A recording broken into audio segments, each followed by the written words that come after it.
कहा जो तू आया जगत में तो ऐसा कर ले। साहब ने लोगों से कहा कि अगर तुम जगत में आए हो तो ऐसा कर लो। लोगों ने कहा क्या कर ले?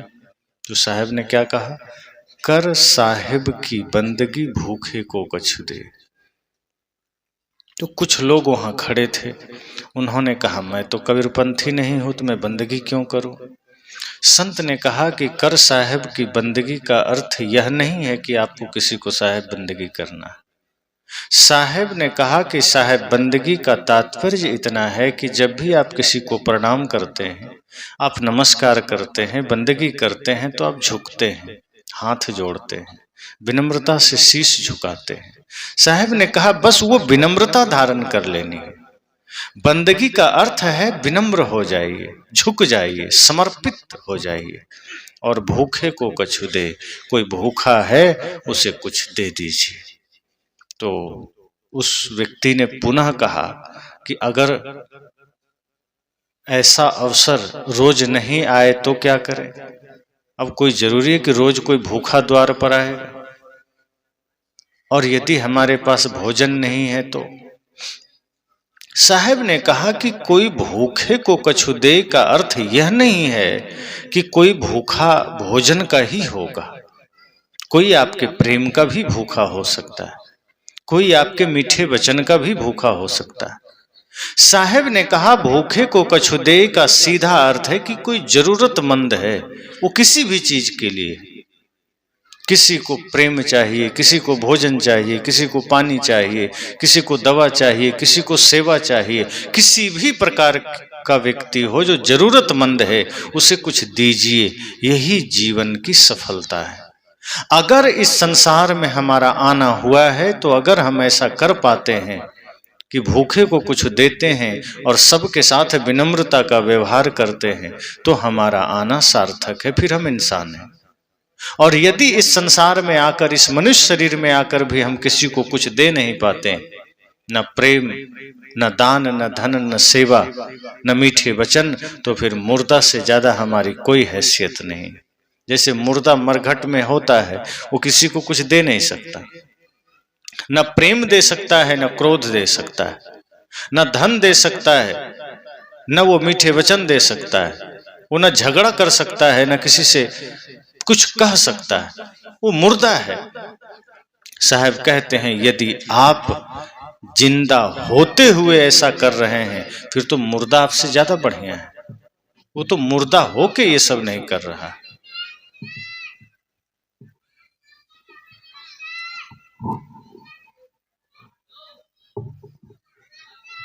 इसलिए जो तू आया जगत में तो ऐसा कर ले, ये बहुत बड़ी बात है। एक कहानी में कहूं शायद ये घटना स्पष्ट हो जाए। एक बार एक भिखारी जो रोज भीख मांगता था और अपना पेट भरता था, तो भिक्षा मांगते मांगते काफी समय बीत गया, काफी टाइम निकल गया। एक दिन उसके मन में ख्याल आया कि मैं रोज लोगों से भिक्षा मांगता हूं, रोज द्वार पर जाता हूं, थोड़ा थोड़ा मांगता हूं, कब तक भिक्षा मांगूंगा? ऐसा करता हूं मैं अब कल सुबह उठूंगा और राजा के द्वार में जाऊंगा और राजा से भिक्षा मांगूंगा। क्योंकि आम आदमी जितना दान दे रहा है, जितना भिक्षा दे रहा है, राजा तो उससे कई गुना ज्यादा देगा, क्योंकि वो तो राजा है। और यदि हमने राजा से एक बार भिक्षा मांग लिया तो हो सकता है 2-4-5 साल हमको मांगना ही ना पड़े। ये रोज रोज झंझट कौन करे? वो बहुत सपने देखने लगा कि अब राजा से मांगूंगा, और यदि राजा ने बढ़िया कुछ दे दिया तो घर बनाऊंगा, गाड़ी खरीदूंगा और गाड़ी में बैठ के भिक्षा मांगूंगा। बहुत सपने देखने लगा। मतलब तब भी वो भिक्षा मांगना ही सोचा, गाड़ी में बैठ के। सोचते सोचते दूसरे दिन सुबह हुई। अब वो अपनी पत्नी से कहा, देखो आज मैं राजा के द्वार पर जा रहा हूं। और दिन तो मैं साधारण आदमी के घर जाके मांगता था, आम आदमी के घर मांगता था, लेकिन आज मैं एक राजा के घर जा रहा हूं, राजा के द्वार पर जा रहा हूं। इसलिए मैं आज अभी से तैयार हो गया हूं लेकिन भिखारी लोग एक काम करता है, आप देखे होंगे, वो जब घर से निकलता है, घर से बाहर होता है, तो उससे पहले ही अपने पात्र में, अपने झोली में कुछ रख लेता है, कुछ अन्न पहले से डाल लेता है, कुछ पैसा रख लेता है। जानता है खाली रहेगा तो कोई देगा ही नहीं, इसलिए मांगने से पहले अपने पात्र में पहले ही पैसा डाल लेता है। और आदमी भी देखता है, आदमी भी कम चालाक थोड़े, वो देखता है जिसके पात्र में एक भी रुपया नहीं, उसको कुछ नहीं देता है। जिसमें देखता है दो चार को पड़ा है तो आप लोग भी उसी में देते हैं, किसको दो लोग दे रहा है। जिसके पास कुछ है आप उसी को देने जाते हैं, जिसको कुछ नहीं है वो आदमी वहां रुकता ही नहीं, किसको तो कोई दे ही नहीं रहा था हम क्यों दें, यही भाव होता है। और जिसको कुछ लोग दे दिया है तो आपको लगता है इसमें देना चाहिए, और लोग भी दिया है। तो भिखारी भी चालाक था, कहा खाली क्यों ले जाएं, और राजा से मांगने जा रहे हैं। तो जब राजा से भिक्षा मांगने जा रहे हैं तो खाली पात्र कैसे ले जाएं। तो और साधारण आदमी के पास जब जाता था तो एक मुट्ठी अन्न रखता था। देखा राजा से मांगने जा रहे हैं तो 5 किलो अन्न रख लिया पहले, कि राजा को दिखे तो कि ये बहुत बढ़िया इसको मिलता है, कुछ रास्ते में भी लोग दिया है, हम ऐसे कैसे दे दें थोड़ा। वो भरा पोटली अब लादा पीठ पर चल दिया। वो जा रहा है सोचते हुए कि राजा से भिक्षा मांगना है, कुछ लेना है, दरिद्रता मिट जाएगी, 5-10 साल मांगना नहीं पड़ेगा। लेकिन संजोग की बात थी कि जिस रास्ते पर वो जा रहा था, देखता है दूर से राजा की सवारी चली आ रही। उधर से राजा रथ में सवार होकर दौड़ा चला आ रहा है, उसका रथ दौड़ा चला आ रहा है। वो आदमी सोचता है, लगता है मेरा सपना जल्दी साकार हो जाएगा। मैं तो सोचा था कि राजा के दरबार में जाऊंगा, मुझे समय लगेगा, राजधानी दूर है, लेकिन आज तो राजा खुद इसी मार्ग पर चला आ रहा है। लगता है परमात्मा भी यही चाहता है कि हमको जल्दी कुछ मिल जाए। ये सोचकर वो खुशी से और तेजी में बढ़ा। धीरे धीरे राजा की भी सवारी आकर रुकी। राजा भी दूर से देखता है कोई भिक्षुक आ रहा है। भिखारी ने भी देखा राजा आ रहा है। भिखारी तो बड़ा खुश हुआ कि अब मेरा दुख दूर होने का समय आ गया है, अब मेरी पीड़ा दूर हो जाएगी, मेरी दरिद्रता मिट जाएगी, मेरा दुख मिट जाएगा। राजा भी देख रहा है कि कोई भिखारी आ रहा है, सुनसान रास्ता है। भिखारी तो बड़ा सपना देख रहा है कि बस जैसे ही सवारी राजा की रुकेगी, रथ के पास जाऊंगा, झोली फैला दूंगा कि जो देना है दे दो, आप तो राजा हैं, आम आदमी से तो ज्यादा ही दोगे। सोच रहा है, बिल्कुल सामने आकर राजा का रथ रुक गया और ये अब तैयार हो रहा है कि अब क्या बोलना है, अब क्या कहना है, कि तभी अचानक रथ से राजा उतरा और भिखारी के पास आया। ये सोच ही रहा था कि राजा से कुछ मांगना है, ये सोच ही रहा था कि पोटली फैलाना है, तब तक राजा आकर के अपनी पोटली फैला दिया कि कुछ दे दो मेरी पोटली में, मैं भिखारी। भिखारी देखने लगा, दिन में सपना तो नहीं देख रहा, मैं तो राजा से कुछ मांगने आया था, राजा तो मुझसे बड़ा भिखारी निकला, ये तो मुझसे ही मांग रहा है, मैं तो महाभिखारी, ये राजा तो मुझसे बड़ा भिखारी जो मुझसे दान मांग रहा। राजा अपना आंचल फैला दिया, पोटली फैला दिया कि कुछ दे दो। ये आदमी हड़बड़ा गया। और ध्यान दीजिए, जो आदमी कभी कुछ दिया ही नहीं है उसे बड़ा घबराहट होने लगती। आज तक उसने लिया ही लिया था, भिखारी था, दिया कुछ भी नहीं था। वो सोचने लगा कि ये राजा है कि कौन है, राजा के वेश में कोई दरिद्र आदमी तो नहीं आ गया। फिर देखा कि घोड़े बहुत सारे हैं, हाथी है, सेना है, मंत्री है, पोशाक भी ठीक ठाक है, सिर पर मुकुट भी है। फिर सोचता है मैं सपना तो नहीं देख रहा, ये राजा हमसे क्यों मांग रहा है, ऐसा क्या हो गया इसको। अब राजा भी ऐसा जम गया कि वो हाथ पीछे ही नहीं कर रहा। राजा भी कर रहा है, जब तक दोगे नहीं मैं हटूंगा नहीं। अब भिखारी तो सोचा मेरा तो सारा सपना ही टूट गया, मैं तो क्या क्या सपना देखा था, क्या क्या ख्वाब देखा था कि राजा से दान मिलेगा, मेरी दरिद्रता मिट जाएगी। अरे राजा तो मुझसे भी ज्यादा दरिद्र निकला जो मुझसे ही दान मांगने चला आया, और आज तो मैं किसी घर से मांगा भी नहीं, घर का ही उठा लाया हूं और मुझे देना पड़ेगा। वो कभी दिया ही नहीं था, वो कांपने लगा।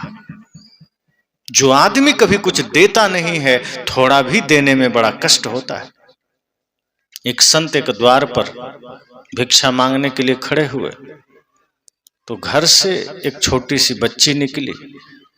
उसने कहा, पापा घर पर नहीं है, मम्मी भी नहीं है, सब लोग बाहर गए हैं और घर में कुछ भी नहीं है, क्या दें आपको?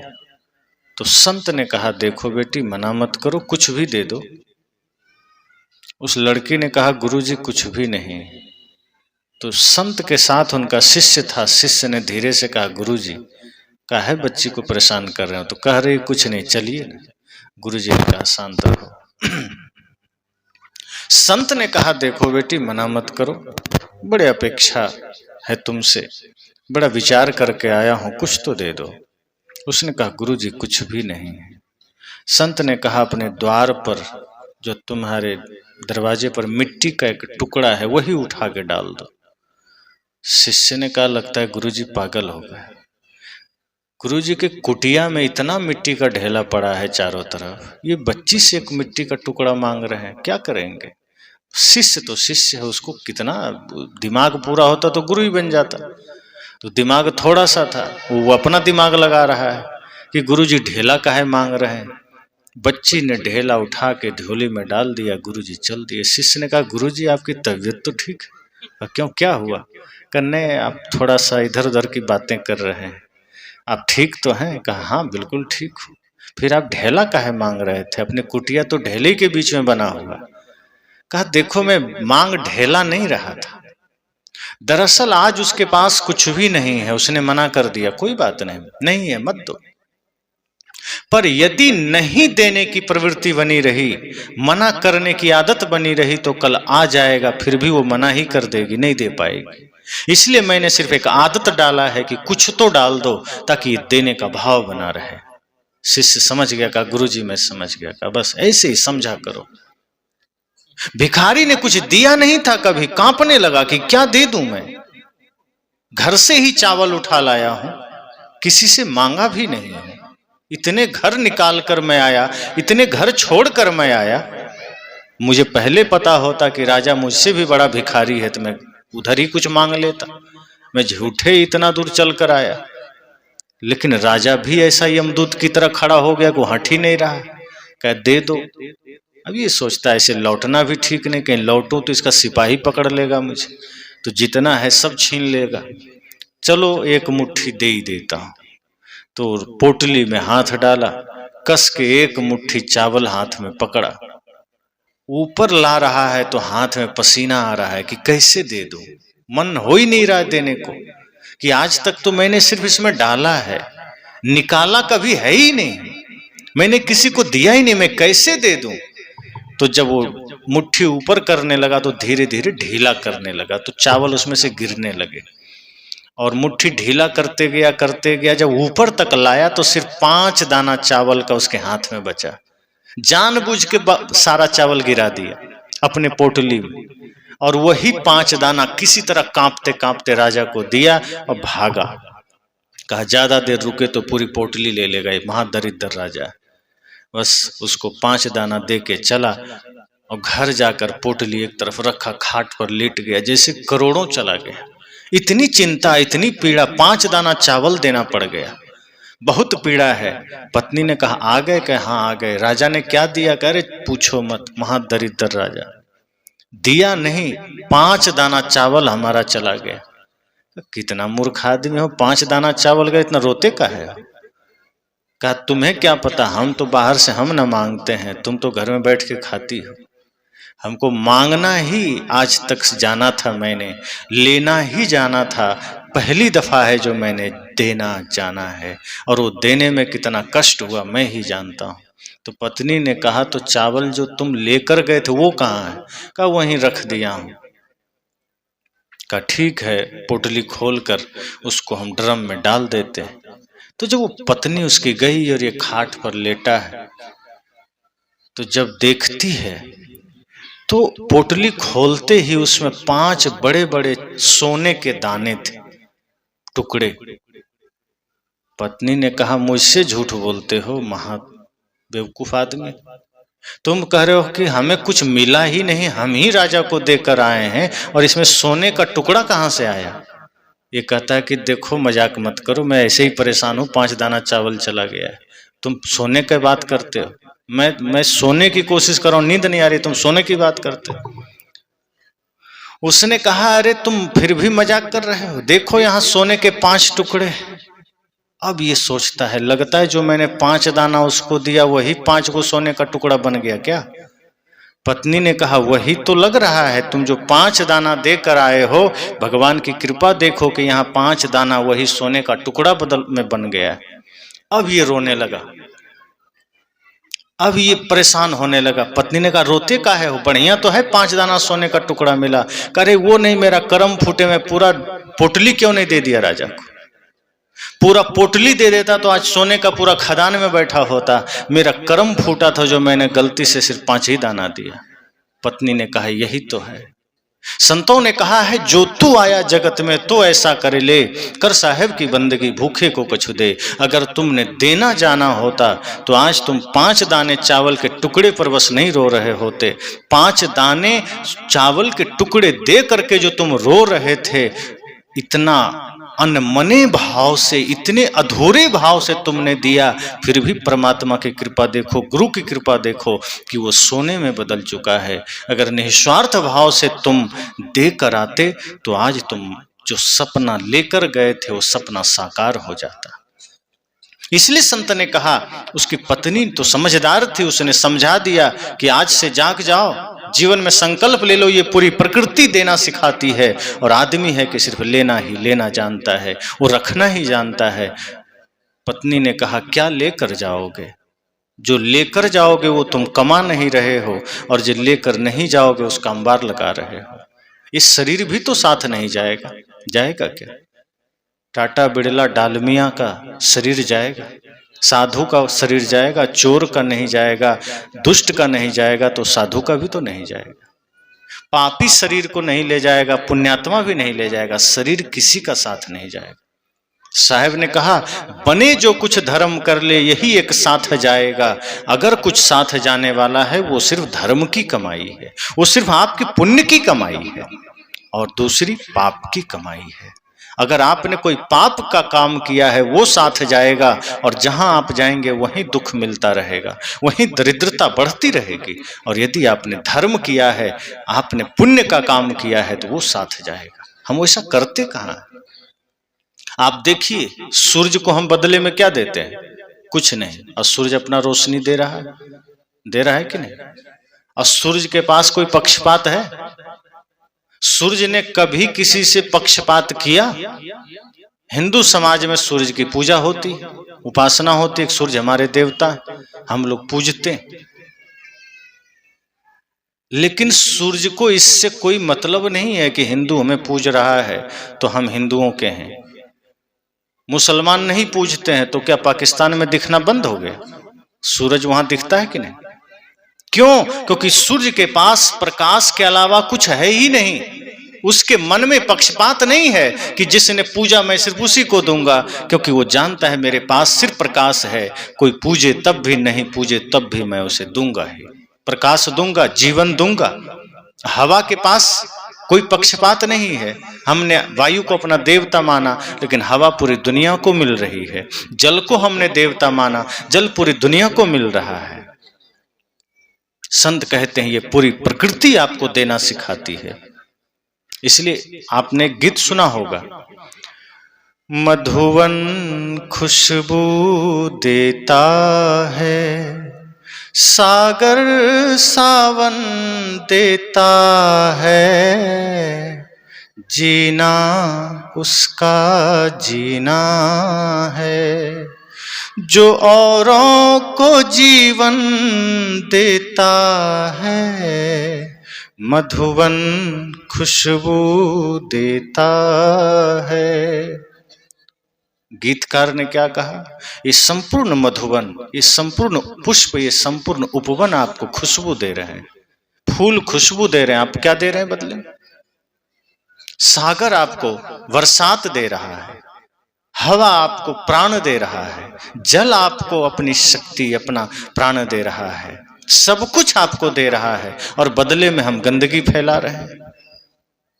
प्रकृति हमें दे रही है, हम बदले में गंदगी दे रहे हैं। नदियां हमें जल दे रही है, हम उसमें गंदगी डाल रहे हैं। हवा हमें, अगर ऑक्सीजन बंद हो जाए, सब राम नाम सत्य हो जाएगा, लेकिन बिना कुछ दिए हवा हमें प्राण दे रहा है, और हम क्या कर रहे हैं? हवा दूषित कर रहे हैं, प्रदूषण फैला रहे हैं। धरती हमें फसलें दे रही है, तमाम तरह के खनिज पदार्थ दे रहे हैं, और हम धरती को दूषित कर रहे हैं। संत ने कहा नहीं, ये प्रकृति आपको देना सिखाती है। इसलिए ये कोशिश कीजिए कि जैसे सब कुछ हमें दे रही है, सारी प्रकृति हमें दे रही है, हम भी इस धरती पर सिर्फ लेकर नहीं जिए, कुछ देकर जिए। मीठे वचन हो, प्रेम हो, सत्य हो, दया हो, क्षमा हो, चाहे दान हो, चाहे जरूरतमंद की सेवा हो, चाहे माता पिता गुरु संत राष्ट्र की सेवा हो, हमें उसमें कभी भी हिचकना नहीं। जो आप सच्चे मन से करते हैं वो कभी खाली नहीं जाता है, वो कभी व्यर्थ नहीं जाता है। अलूल जलूल जगहों में हम न जाने कितने खर्च कर देते हैं, लेकिन कोई धार्मिक अनुष्ठान हो, कोई जरूरतमंद की सेवा हो, समाज की सेवा हो, राष्ट्र की सेवा हो, तो हम मुंह मोड़ लेते हैं कि हमसे नहीं होगा। लेकिन अनाप शनाप जगह आदमी खर्च करने लगता है। आप देखिए, आदमी को मॉल में जाते हैं आप, बड़े बड़े बिग बाजार में, बी मार्ट में, तो वहाँ प्राइस जितना है आप देकर आते हैं, मोल भाव नहीं करते हैं। लेकिन ठेला पर कोई सब्जी बेच रहा है, फल बेच रहा है, आप फटकार कर कहते इतना लोगे, क्यों देंगे, इतना कम करो। जहाँ आप जान रहे हैं कि एक्स्ट्रा पैसा लग रहा है, वहाँ आप मना नहीं करते, आप दे देते हैं। लेकिन जो बेचारा दिन भर धूप में खड़ा है, ठेला वाले को आप, आज आदमी शहरों में ओला बुक करता है, उबर बुक करता है, रैपिडो बुक करता है, जितना बिल उठता है तुरंत पेमेंट करता है कि लो 5 रुपया और मेरे तरफ से टिप ले लो। लेकिन रिक्शा वाला मिल जाए, वो कहीं कह दे 20 रुपया लेंगे, 10 रुपया तो लगता है, 20 का है का, लो 10 रुपया, हड़का के चल देते हैं। जहां आपको 10 एक्स्ट्रा दे देना है कि बेचारा वो काम कर रहा है, आदमी हो के रिक्शा खींच रहा है, हम उस पर बैठ रहे हैं, कोई बात नहीं, नहीं बैठेंगे कोई और बैठेगा, लेकिन हम ही बैठ रहे हैं, तो कुछ तो दे दें उसको, क्या हो जाएगा। देना हम सार्थक नहीं कर पाते। ट्रेनों में कई बार मैं देखा, कोई भिखारी आ गया, अब कई बार भिखारी भी कई नकली भी होते हैं, और कई असली भिखारी से ज्यादा असली नकली वाला बन जाता है, तो आदमी कंफ्यूज होता है कि किसको दें, क्योंकि कोई आपका कुछ लिया और वो नशा कर लिया, फिर वो उसको देना नहीं, आपका दुरुपयोग कर लिया। पर कुछ लाचार होते हैं, कुछ जरूरतमंद होते हैं, वहां दे देना चाहिए। और कई बार आपने भी नजर दिया होगा, ट्रेनों में बहुत सारे भिखारी आते जाते हैं, गंगा नदी पार कर रही है गाड़ी, एक दो भिखारी आया, कहा कुछ दे दीजिए, आदमी का चल हट, आगे बढ़ जा।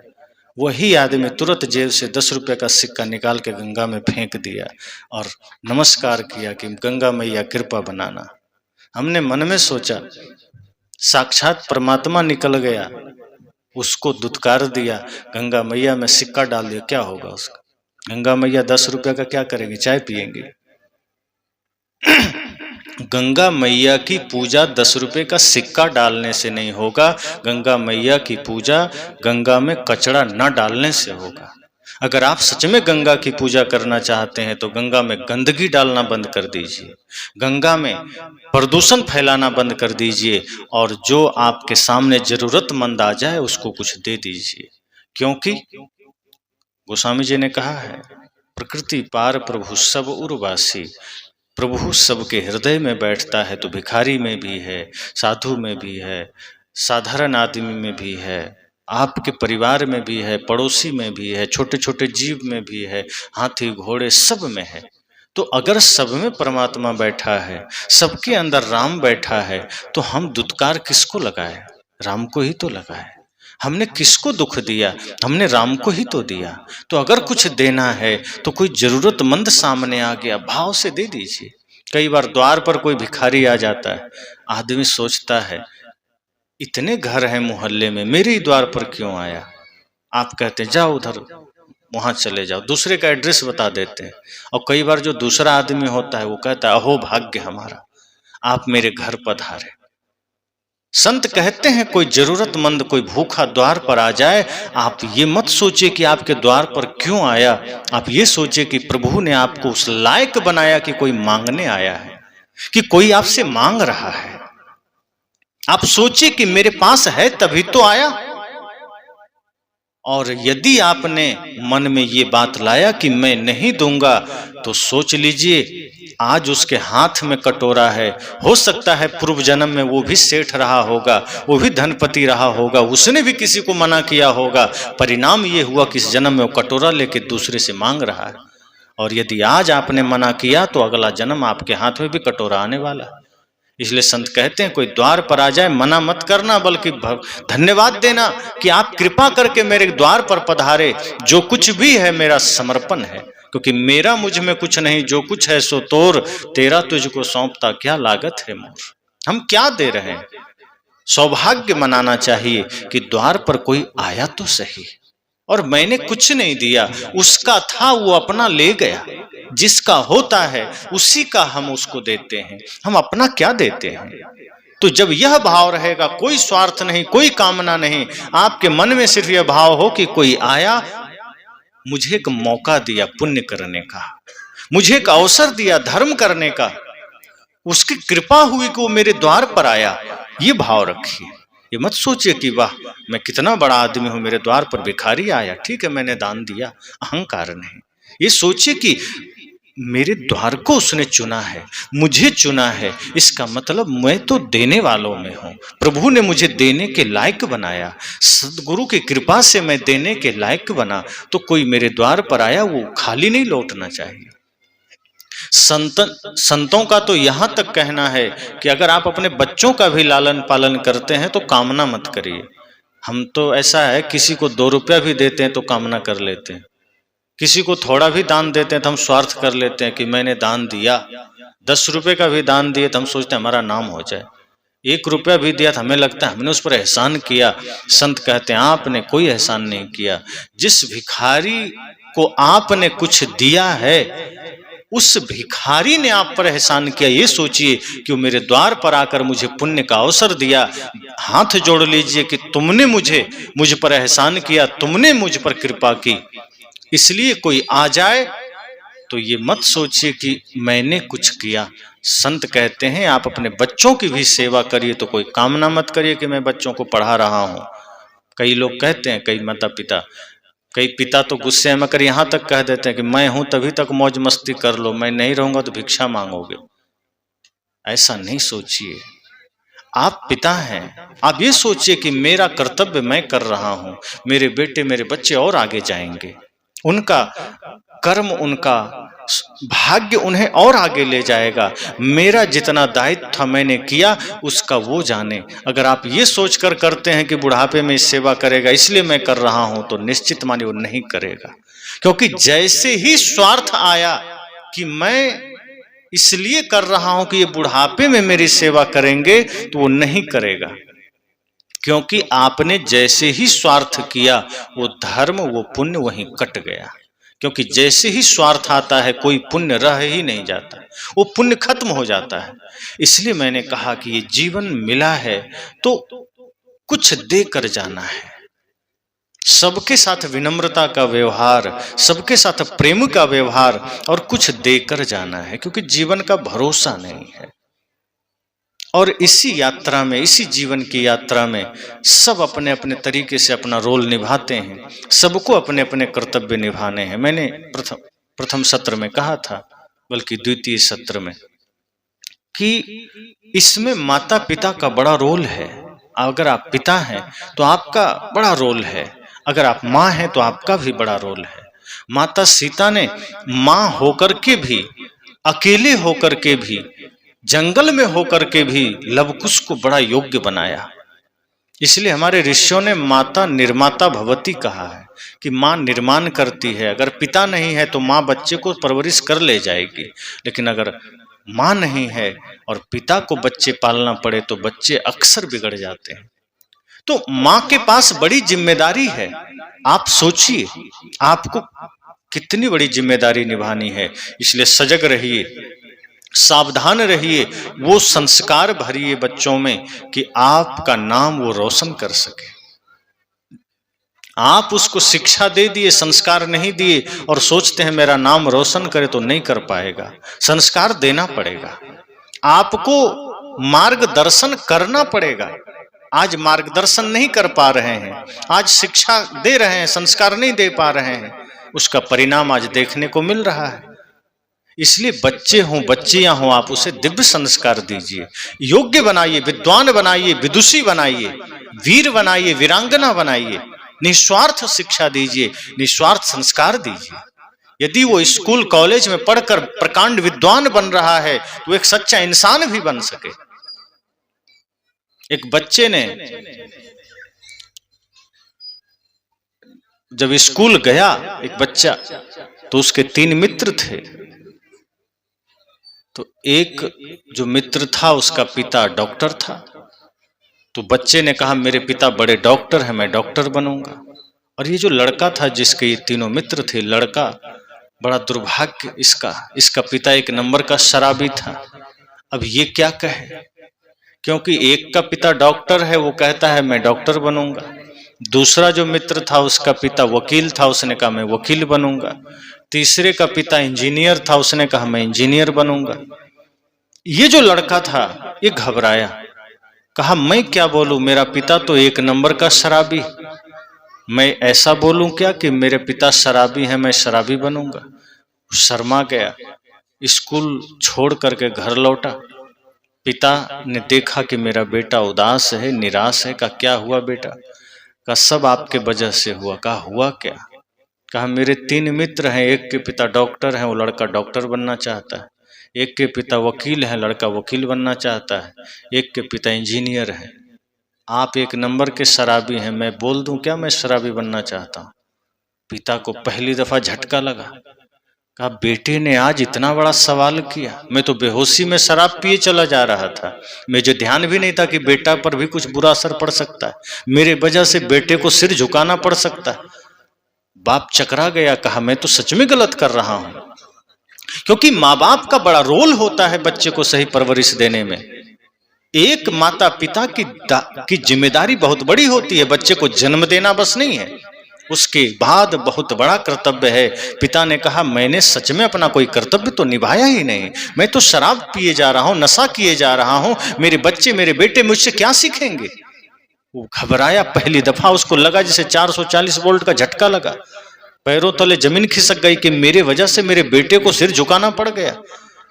कुछ देर शांत रहा, अपने बेटे को गले से लगाया, कहा मेरे बेटे अब मैं ना डॉक्टर बन सकता हूं, ना इंजीनियर बन सकता हूं, ना वकील बन सकता हूं, लेकिन मैं आज से सारे नशा, सारे दुर्वसन, सारे अभक्ष्य भोजन का त्याग कर रहा हूं और मैं संकल्प लेता हूं आज से एक सच्चा इंसान बनूंगा।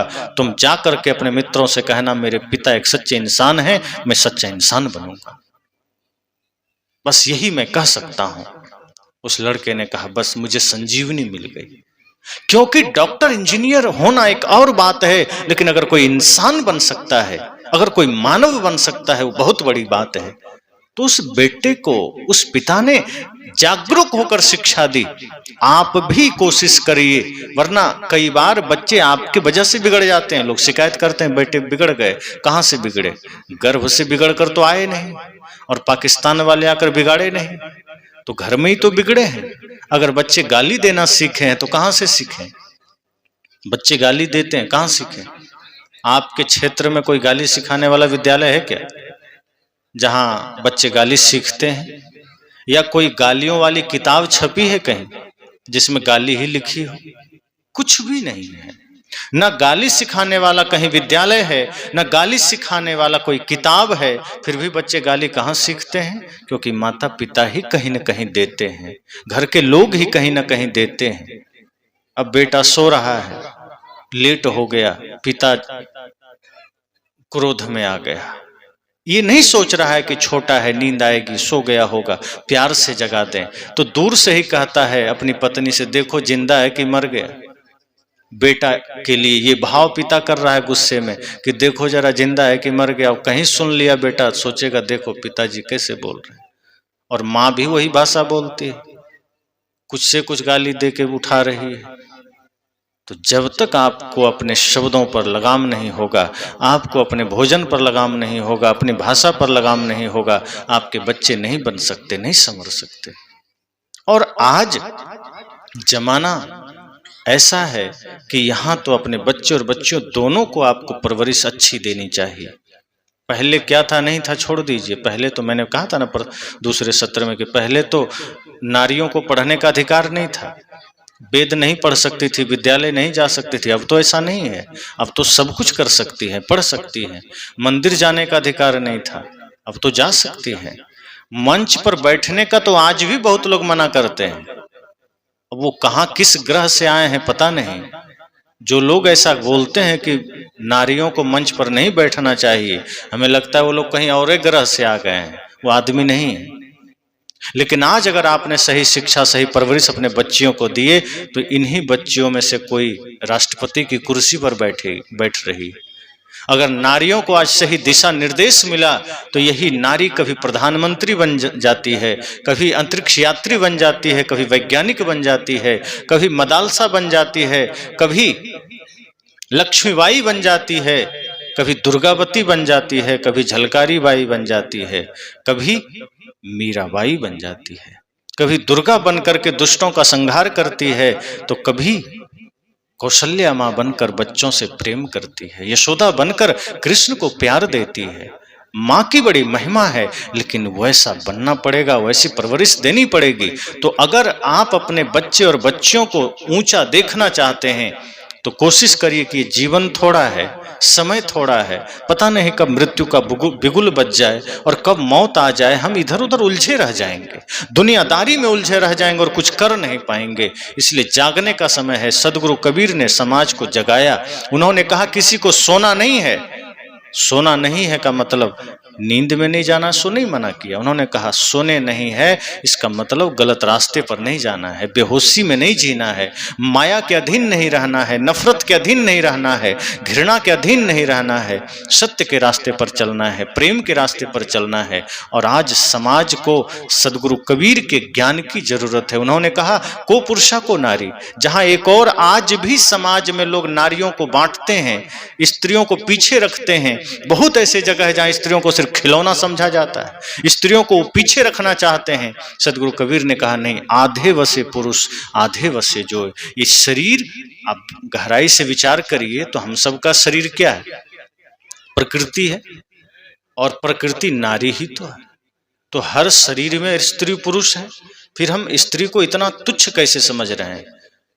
कुछ कथावाचक बोलते हैं आज भी व्यास गद्दी पर बैठकर कि नारियों को व्यास गद्दी पर बैठने का कोई अधिकार नहीं है, उन्हें नहीं बैठना चाहिए और गायत्री मंत्र भी नहीं बोलना चाहिए। हमें समझ नहीं आता ऐसे पागलों को जन्म किसने दे दिया? किसी नारी ने ही जन्म दिया होगा।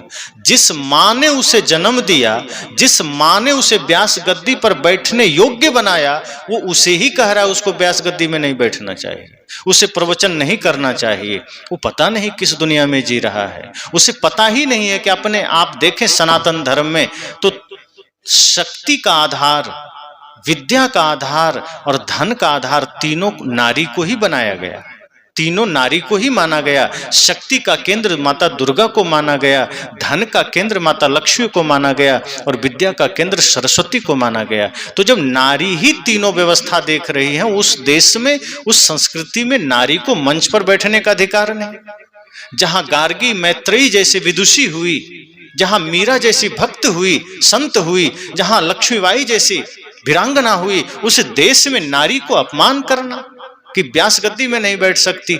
ऐसे मूर्खों को कौन समझाए कि नारी ने ही तो जन्म दिया है, और जिस व्यास जी के नाम पर व्यास गद्दी बनी, उस व्यास को भी तो किसी नारी ने ही जन्म दिया है। और वो व्यास खुद नारी का सम्मान करते थे, माँ का सम्मान करते थे।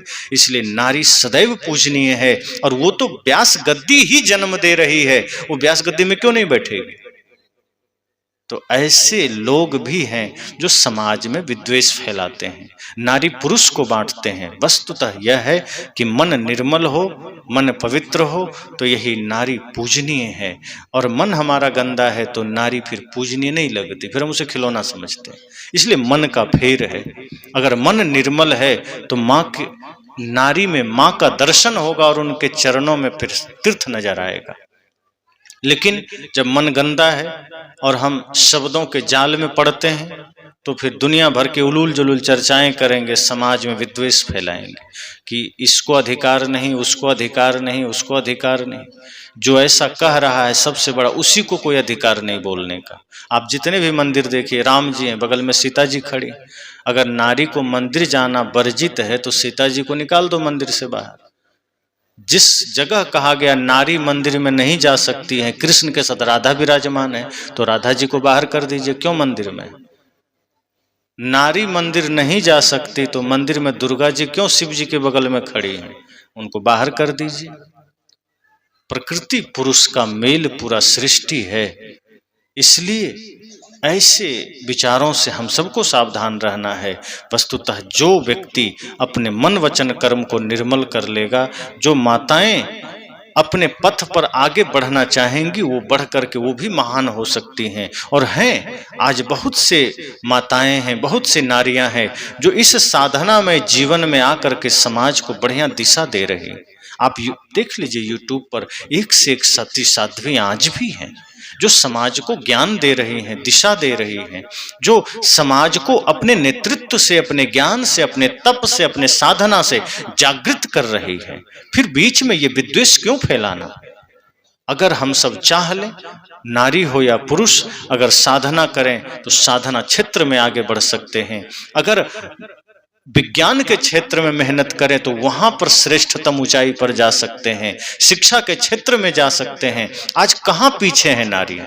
जहां भी देखिए, सेना में भी जा रही है, विज्ञान में भी जा रही है, नेताओं में भी देखिए, बड़े बड़े पोस्ट पर, बड़े बड़े राजनीतिक दलों में अच्छा नेतृत्व बन करके उभरे हैं, कहीं कमी नहीं। एक माँ का दर्जा भी जब उन्हें मिला, वो माँ तो हैं ही, उनके भीतर वात्सल्य है, तो वो मातृत्व का धर्म भी निभाती हैं और नेतृत्व का धर्म भी निभाती हैं।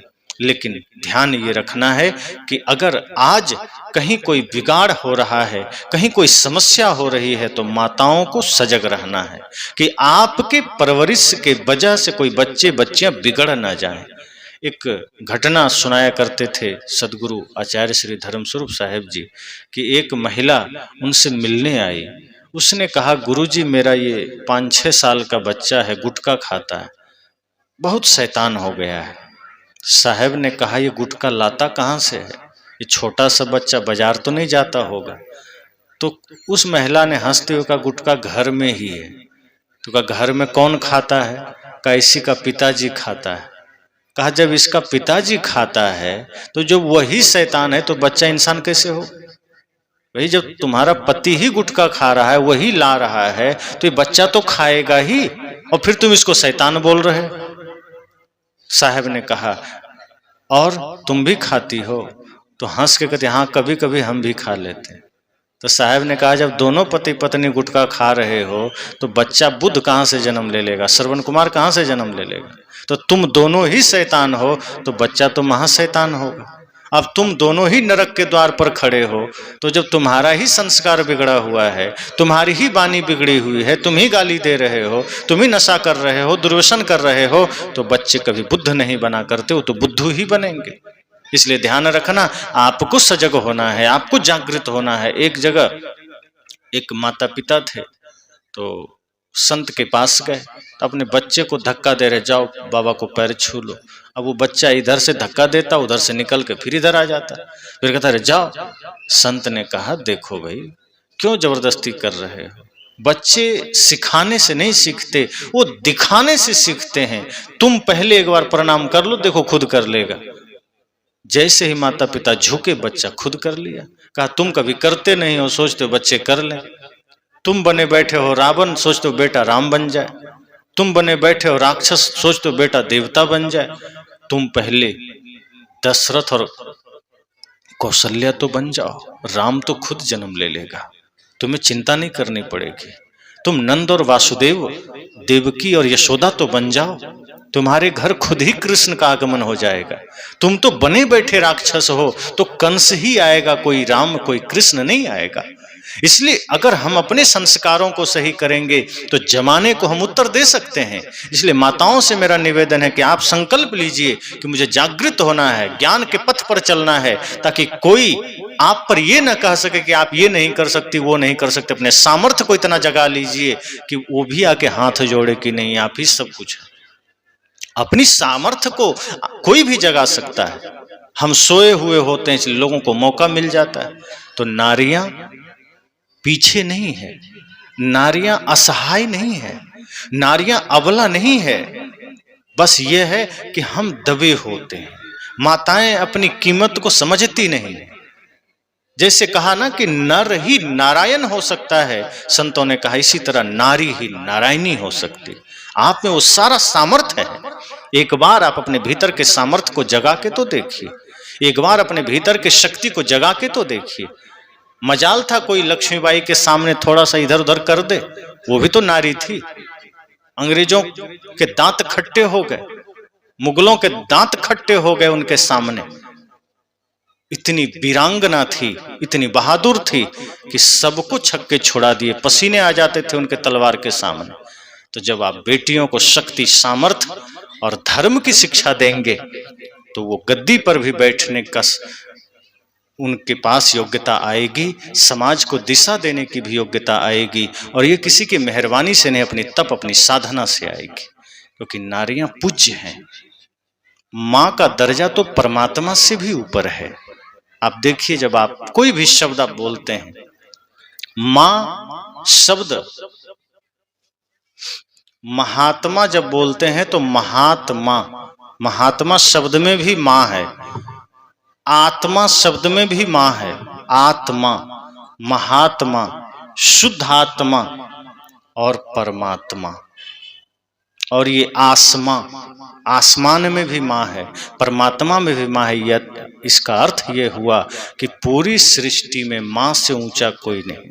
परमात्मा भी मां के गोद में आकर खेलना चाहते हैं। तो इसलिए मां को अपना धर्म निभाना है, मातृत्व धर्म को निभाना है, ताकि आपके गोद से भगत सिंह आ सके, आपके गोद से चंद्रशेखर आजाद आ सके, आपके गोद से श्रवण कुमार आ सके, आपके गोद से राम कृष्ण आ सके, आपके गोद से महापुरुषों का वीर वीरांगनाओं का आगमन हो सके। इसलिए मां को बड़ा दायित्व है। मैंने कहा माता सीता ने अपने जीवन को किस तप में बिताया। सोचिए, जंगल में है, न राम है, न लक्ष्मण है, न हनुमान है, लवकुश को परवरिश देनी है। माता सीता अगर लापरवाही कर देती, छोड़ देती तो क्या होता? लोग क्या कहते? माता सीता को नहीं कहते, कहते राम को कि राम का पुत्र कैसा निकल गया। लेकिन माता सीता ने क्या सोचा कि मेरा क्या दायित्व है, और उन्होंने संकल्प लिया कि नहीं, ऐसे नहीं छोड़ेंगे। ज्ञान की शिक्षा, ध्यान की शिक्षा, धर्म की शिक्षा, शस्त्र शास्त्र की शिक्षा इतना योग्य बना दिया, इतना विद्वान, चरित्रवान, बलवान बना दिया, इतना शक्तिमान बना दिया कि जिस अयोध्या की सेना के सामने, राम की सेना के सामने रावण की सेना हार गई, लंका पर विजय प्राप्त कर लिए, वो राम की सेना लवकुश से हार गई। क्यों? क्योंकि एक मां ने परवरिश दी थी। माता सीता का परवरिश का असर था कि लवकुश भारी पड़े। जो हनुमान को कोई बांध नहीं सका, वो लवकुश हनुमान को भी प्यार से बांध लिए। जिस भरत को कोई परास्त ना कर सके, उस भरत को लवकुश ने बांध लिया। मतलब एक मां ने जब संकल्प लिया, एक मां ने प्रतिज्ञा किया, तो लवकुश को भी इतना श्रेष्ठ बना दिया। इसलिए माताओं सजग रहिए और ये संकल्प लीजिए कि ये समय, ये युग हमारा है। अगर हम सजग रहे, हम जागृत रहे, तो कोई शक्ति हमें परास्त नहीं कर सकती और हम धर्म स्थापना में अग्रगण्य रहेंगे। क्योंकि बच्चे 9 महीना आपके गर्भ में पलते हैं। आपका खाना, आपका पीना, आपका सोचना ही उसका उस समय का संस्कार है। इसलिए पहले कहा करते थे संतजन कि माताएं जब गर्भवती होती थी तो उस समय उतने पूरे समय तक उनको शास्त्र सुनाया जाता था, ज्ञान सुनाया जाता था, सत्संग सुनाया जाता था, ताकि वो बच्चे गर्भ में ही सुन करके बाहर संस्कार लेकर आए। और इसका प्रमाण मिलता है जब अभिमन्यु गर्भ में था और अर्जुन जब सुना रहा था सुभद्रा को अपने पराक्रम की गाथा, तो 6 चक्र तोड़ने की कथा सुनाया। 7वें में सुभद्रा को नींद आ गई और वो सुन नहीं पाई। 6 चक्र तक की कथा अभिमन्यु गर्भ में ही सीख लिया कि कैसे चक्रव्यूह वेदना है। और जानते हैं सुभद्रा की वो छोटी सी गलती, वो नींद में आ गई। परिणाम क्या हुआ कि वो वीर अभिमन्यु छोटा बालक 16 वर्ष का पिता के न होने पर साहस करके चक्रव्यूह में घुस गया। और उस चक्रव्यूह में कौन कौन थे? द्रोणाचार्य हैं, कृपाचार्य हैं, अश्वत्थामा है, दुर्योधन है, जयद्रथ है, कर्ण है, बड़े बड़े महारथी, सबको धूल चटाते हुए 6 चक्र बेध दिया। लेकिन वो 7वां चक्र जहां सुभद्रा सो गई थी वो भारी पड़ा और अभिमन्यु को अपना जान गंवाना पड़ा। इसलिए माताएं जागृत रहें। आप ऐसा कोई काम न करें जब आपके गर्भ में शिशु पल रहा है जिससे आपका संस्कार उस पर असर डाले। ऐसा काम करिए, ऐसा मन को रखिए, ऐसे विचार को रखिए कि आपकी पवित्रता, आपके संकल्प शक्ति आपके आने वाले उस बच्चे के लिए रामबाण बन सके, प्राणबाण बन सके, आप उसके लिए अमृत बन सके। इसलिए ये धर्म, ये सत्संग समाज को जगाने के लिए है। सो न जाए। ये सत्संग इंसान बनाने के लिए है। ये सत्संग किसी को पंथी, किसी को सांप्रदायिक बनाने के लिए नहीं है। ये सत्संग एक इंसान बनाने के लिए है, आदमी में आदमियत लाने के लिए है। हम नहीं कहते कि आप दीक्षा ले लीजिए, भक्त बन जाइए, वो बाद की बात है। पहले शिक्षा संस्कार जरूरी है। संतों ने कहा है, भक्त या विद्वान कवि, भगवान पंडित मौलवी। भक्त या विद्वान कवि, भगवान पंडित मौलवी, जो भी बनना बाद में, पहले बनो तुम आदमी। आदमी के शहर में मैं ढूंढता हूँ आदमी। आदमी के शहर में ही खो गया है आदमी। आदमी के शहर में मैं ढूंढता हूँ आदमी। संत कहते हैं कि भक्त बाद में बनना, विद्वान बाद में बनना, वैज्ञानिक बाद में बनना, पहले इंसान बनो, आदमी बनो। क्योंकि मैं आदमी के शहर में आदमी खोज रहा हूं। आदमी की शक्ल है पर अक्ल आदमी की नहीं है। जिस दिन शक्ल और अक्ल दोनों आदमी की हो जाएगी, इस समाज में कोई गंदगी रह नहीं पाएगी, इस समाज में कोई समस्या रह नहीं पाएगी। तो सत्संग आपको जागृत करता है, होश में लाता है कि कोई भी है अगर वो जागे तो अपना कल्याण कर सकता है, चाहे तो मुक्ति तक जा सकता है। इस शरीर साधन है। जैसे आपके घर में सीढ़ी, तो जिस सीढ़ी पर चढ़कर आप छत पर जाते हैं उसी सीढ़ी से नीचे भी आते हैं। ऐसा कोई थोड़े करता है कि एक सीढ़ी जाने के लिए बनाया और दूसरा आने के लिए बनाया। सीढ़ी एक ही है, दोनों काम कर जाती है। आप चढ़ भी सकते हैं, उतर भी सकते हैं।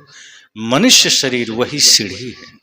आप इसका प्रयोग करके मोक्ष तक जा सकते हैं, स्वर्ग तक जा सकते हैं। और यदि सारे कर्म बिगाड़ लिए, मन को गंदा कर लिए, तो इसी शरीर से भयंकर नरक में भी जा सकते हैं। कुछ और करने की जरूरत नहीं।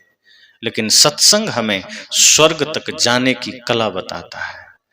सत्संग यह कहता है कि जब आप इस धरती से जाएं तो रोते हुए ना जाएं, दुखी ना जाएं, कुछ ऐसा करके जाएं कि लोग आपको याद करें। थोड़ा सा जीवन है, बाहर क्या कर लेंगे और कौन याद करेंगे। 100 साल पहले वाले कितने धनपति को आप जानते हैं? है किसी के पास लिस्ट? गूगल करेंगे तो कुछ लोग बता देंगे। ऐसे कितने लोग जानते हैं? कोई नहीं जानता। लेकिन लक्ष्मीबाई को आप जान रहे हैं, भगत सिंह को जान रहे हैं, सबरी को जान रहे हैं, मीरा को जान रहे हैं, कबीर को जान रहे हैं, विदुर को जान रहे हैं। क्यों? ये धनपति थे क्या? इन्होंने सत्य को, धर्म को, भक्ति को, सेवा को, प्रेम को जीवन में धारण किया, संसार को प्रेम का मार्ग दिखाया। इसलिए हम इन्हें जान रहे हैं, क्योंकि इन्होंने धर्म को जिया, अध्यात्म को जिया। जिन्होंने भक्ति को धारण किया वो अमर हो गए। इसलिए साहब ने कहा, कर्म ऐसा करना कि आपको अपने ही नहीं गैर भी दिल में जगह दे सकें। आज तो हम ऐसा कर्म करते हैं कि गैर तो छोड़ो, अपने भी भुला देते हैं। 6 महीने, 3 महीने, 6 महीने होते होते अपना परिवार ही भूल जाता है, फिर वो बढ़िया से जीता खाता है, कुछ नहीं मतलब है। और कोई भी आपके बिना रुकेगा नहीं। लेकिन कर्म अगर आपने बढ़िया किया है, और बढ़िया मतलब पुण्य का काम किया है, परमार्थ का काम किया है, धर्म का काम किया है, और कुछ भी अच्छा अगर आपने यहाँ किया है, तो निश्चित मानिए आप अमर हो गए। अपने तो अपने, गैर भी आपको दिल में जगह देंगे।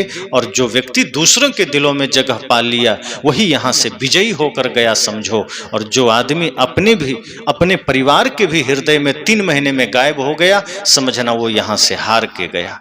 अब आपको सोचना, इस धरती से जीत कर जाना है कि हार कर जाना है। जीत कर जाने का मतलब है प्रेम भक्ति जीवन में हो तो आप जीत कर जाएंगे।